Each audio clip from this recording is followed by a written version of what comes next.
Hi, my name is Linda Mick. I'm from Oregon in the United States. I'm a compulsive eater, and thank you, Stephanie, for asking me to come and speak. And it's my honor to be with you guys. I am here most weeks, and you are like a home group to me. So, um, hi, family. Um, so as I was saying, I'm a compulsive eater. I'm a person with a food use disorder, and only through Gray Sheet have I found a solution to that problem. I choose my food off the Gray Sheet. I commit it to my sponsor. I eat three weighed meals a day with nothing in between, no matter what. I make no exceptions by the grace of my higher power and the help of people like yourselves. Abstinence is the most important thing I will do today and have done every day since December 20th, 2018. I have found that my serenity is in direct proportion to my surrender to this program.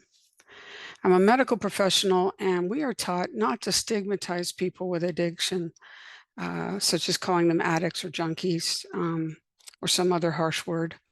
Instead, we call them people with a food use disorder, or people with an alcohol use disorder, or people with a gambling disorder. This way, we recognize that the person is much more than their addiction, because recovery is a whole life process. We recover our self-esteem, we recover our sense of play, our connection to others, our spirituality or a focus on a higher self, the universe, energy, vibration, nature, the program itself, or whatever we choose. And we recover in employment and in retirement, and we recover physically. And physically is probably the most dramatic part of how I have recovered.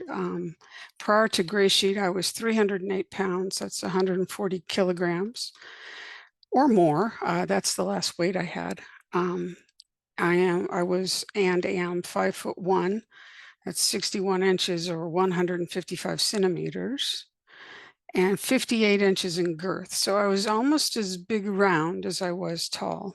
Um, at one point, I was on oxygen because I couldn't move my chest enough. There was so much weight there.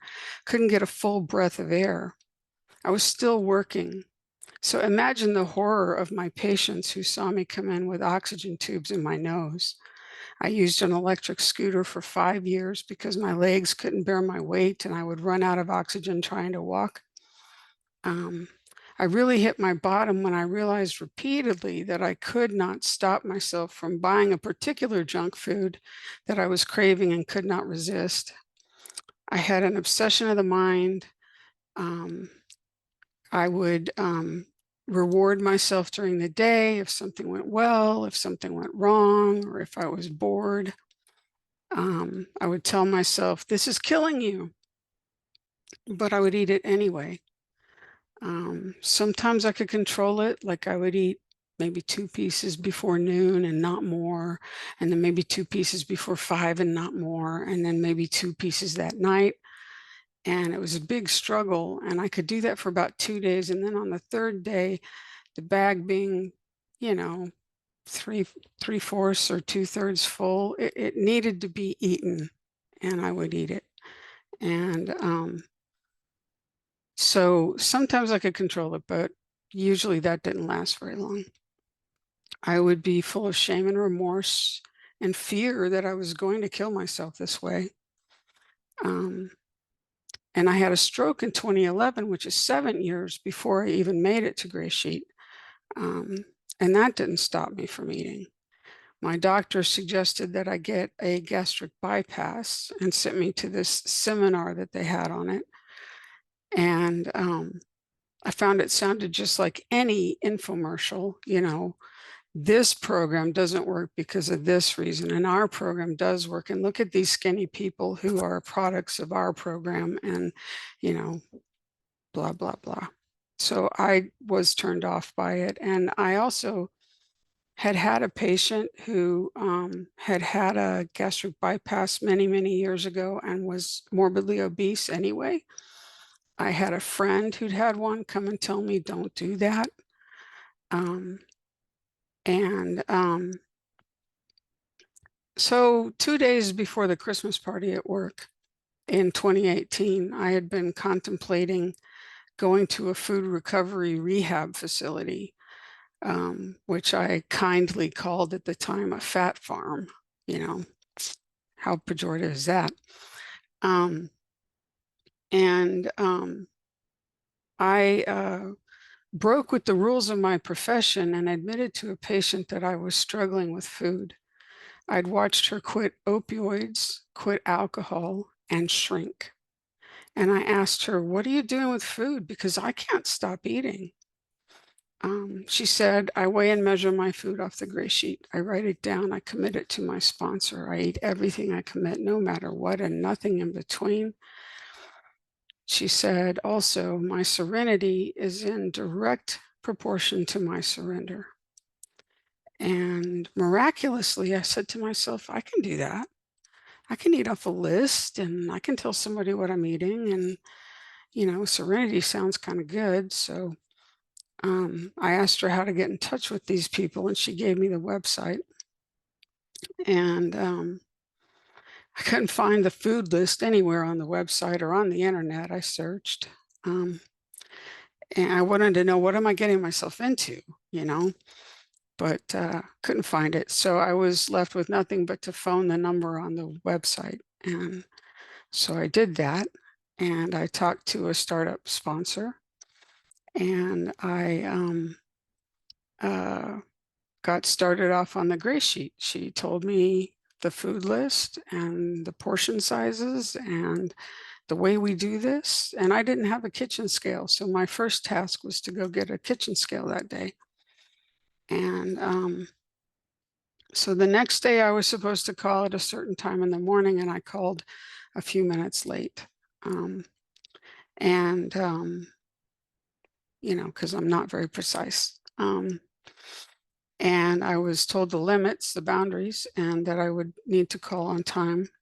And since I had my scale, it was time to commit my first 3 meals. And it was easy to commit breakfast, that was easy. I like that kind of food.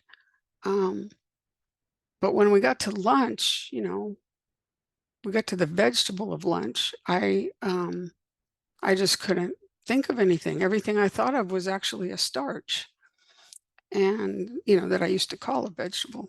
And I paused for a very long time, and she said, "Just pick a vegetable."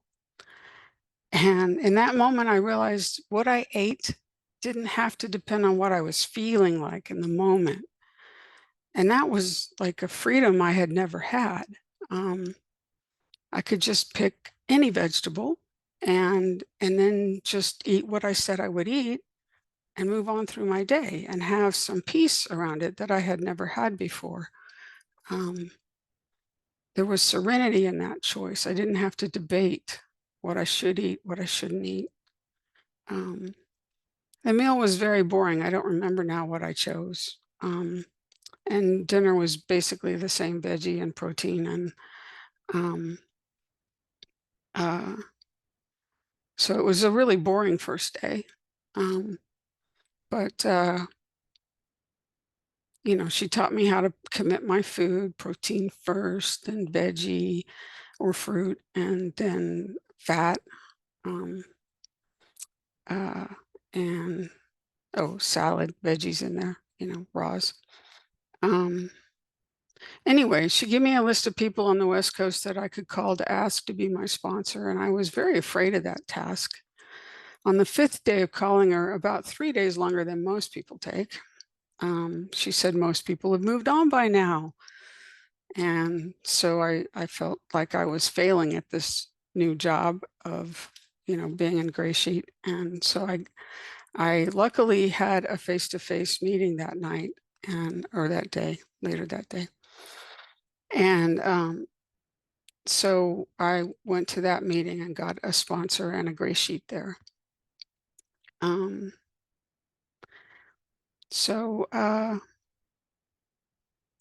The patient that had told me about Gray Sheet told me also about this face-to-face group, and it was very small, 3 to 5 people. And then thank you, Stacy, I see that.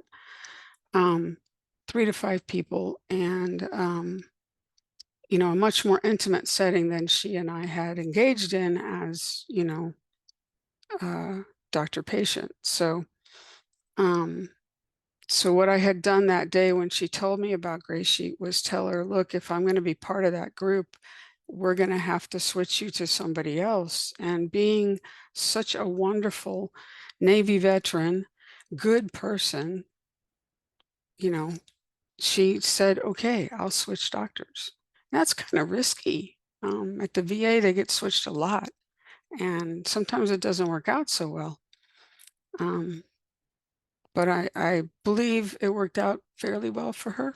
Um, and but without her doing that, I think I would be dead by now if I had not come into Gray Sheet.